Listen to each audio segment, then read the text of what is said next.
Have you ever thought about all of the thousands of millions of people who work in call centers? And it's all the same. It's all the same. I don't care which one you work in. It doesn't matter. It doesn't matter at all. Let's go through the whole time working in a call center. First, you get hired. You go down there, a couple hundred other people, and you sit there and you take all these silly ass psychological tests to see if you are numbnut enough to work in a call center. They always tell you that you scored high. Oh, you're the thing they're looking for. You're going to be the next rage of the age, everything. Then comes class. It's always 3 weeks of class. I don't care if you're learning to repair a simple computer or learning to fly a space shuttle to the moon. It takes 21 days to learn. And you have a teacher. Now this teacher, everything the teacher teaches you is wrong. And they always let you know that. Now it doesn't work this way on the floor exactly. This is just so you'll learn the system and everything, but everything I'm going to show you here, when you get out on the floor, it's going to be different. So you get out there, poorly trained, and they put you in a cube. Now, in the old days, when you had a cube, they assigned you one, you sat at the cube, you brought little sand traps in, and you fixed them up. You had pictures on the wall. A nice picture of your mother here. A nice picture of the devil over here. It was your cube. That's not the way it is no more. Now you have floaters. Everybody's a floater except the fat lady who's been in the call center for 8 years. She's not floating anywhere. Okay? But you do. So then you start trying to make rank. You take these calls and you hope that you'll come to the top of the call center until you go out and you look at the list of the ranks and you start following the names down, all the way down to the bottom. That's where you're at, on the bottom. Now, up here is the numbnut little blonde that can't carry on a sentence, who's always passing calls to you. She's up here. And she is what's called the team hottie. All call centers are arranged in a team. Everybody's on a team. It's usually 10 or 15 people, and it's a team. And they have get-togethers and meetings, and they have leaders, and they have people who are head of this and head of that and everything. But in every team, there's the team hottie. And she is hot because most girls in the call center have purple hair that stick everywhere. They're either pot-gutted, or they have a fat ass, or they have a flat chest. Well, this particular girl always looks, well, how can I say it? Basically normal. But she has wonderful golden locks falling to her firm, pouting breasts. And she's hot as a cheap pistol in a New Orleans whorehouse. But is she going to go with you? Hell no. She's not going to go around you. She's going to hang around with a guy that's been there for 6 months who has one of these. That's where she's going. And she's going to babble on the telephone, and you're going to hear it, and you're going to go, God damn. And she's going to go where? To the top of the list. She has no concept of what really matters in a man. None whatsoever. But she is the team hottie. And then, when you take calls, I don't care what you say or do. It doesn't matter. You can take a call and say, well, of course, I understand the product's not working right now, but it's because of the extreme polarity in the ionosphere right now that's affected the way your computer is churning and burning. We're going to have a graduate of MIT come out there about tomorrow and everything. He's going to completely rebuild your computer, and while he's there, he's going to do your lawn, and he's going to teach your teenage daughter how to pass her math class. Is that okay? a thing called quality. Have you ever noticed that every time you call a call center, there's always this thing that says, this call may be monitored for quality control. Well, yeah, okay. Well, that's that numbnut that sits in the back that can't take calls. So where do they put him? They put him in quality. He listens to your call and he grades you, or she grades you. And they say, well, your information was good, and your opening was good and everything, and you closed the call in a timely fashion, but you didn't express empathy. You didn't say you were sorry. No. So it comes down to this. In the first part of the call, you have to say, I'm sorry, or I understand.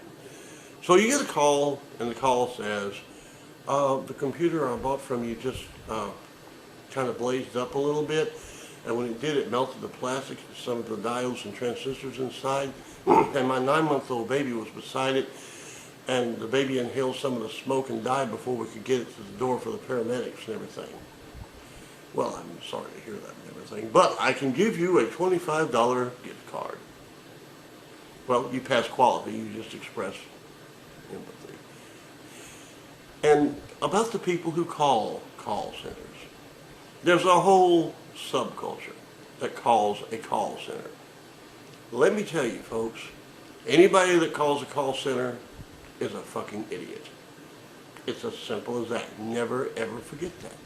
What kind of a human being calls New Delhi, hangs on the call center's hold line for at least 45 minutes to talk to someone who says, thank you for calling whatever company. My name is George. Your name ain't fucking George. It's Mohammed. You know, you ain't George. But anyway, how can I help you? Well, I bought a motorcycle from your company and it blew up out in the front yard and I'm trying to pick the pieces up. Oh, I'm very sorry to hear that. See, this cocksucker just passed quality. I'm very sorry to hear that. Let me pass your call to the blow-up motorcycle division of our company. And then they get you. Now, here's the situation you're going to have. You have a perfect dichotomy. Perfect. You have, on one side, the guy that's in the call center, okay, and he went through a class that told him, even though he is a lower echelon numbnut who got hired off the street, that he is empowered. He's been empowered. He's empowered to answer the fucking phone, okay, but he's empowered. Now, on the other end of the line, up in, where's the place that people hate to take calls the most? Okay, probably Long Beach, California. Okay, there's a whole culture of people there that do nothing but call centers, drink wine, and run around after pretty girls. When they're not doing that, they're calling the empowered guy. Well, this cocksucker is entitled. So you have empowered and you have entitled.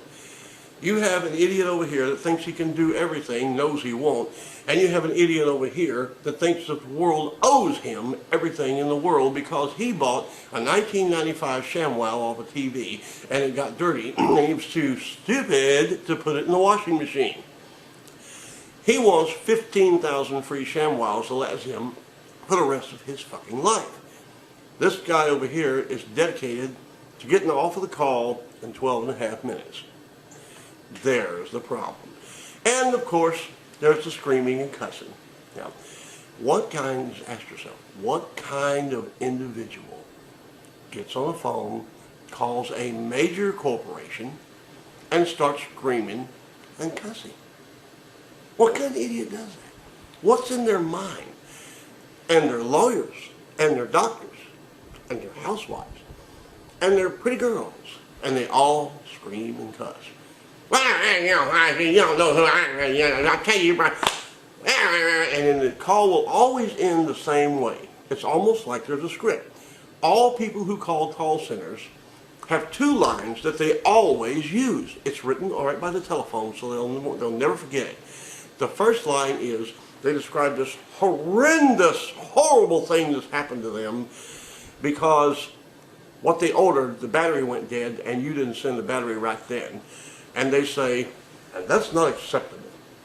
That's not acceptable. I cannot accept that. This is terrible, terrible customer service. That's not acceptable. And the second thing they say, when are you going to send me 50 batteries. Well, sir, I'm sorry, I can't do that. I can send you a couple batteries and they'll be there in 2 days. Let me speak to your supervisor. Okay, what do call center supervisors do?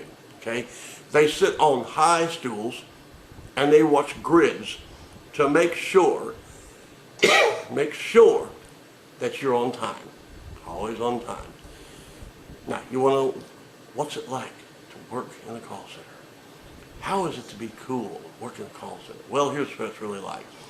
The next time you go to take a shit, I want you to take your cell phone with you, put the timer on, and time 3 minutes. Whatever you can do between your legs in 3 minutes, quality control will approve.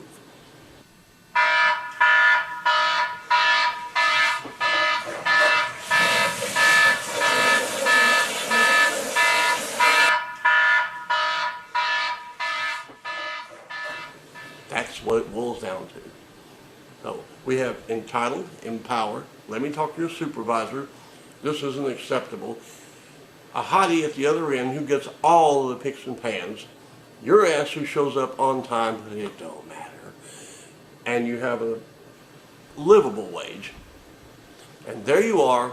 And the only thing you can point to with pride is this motherfucker. And there are some people in call centers that walk around and wear this motherfucker like a badge of courage. They wear it all the time, and they wear it over their hat. Over their hat. They put their hat on inside, and they wear their headphones on their hat because they're cool, because they know that the hottie that's working right down there will certainly come their way.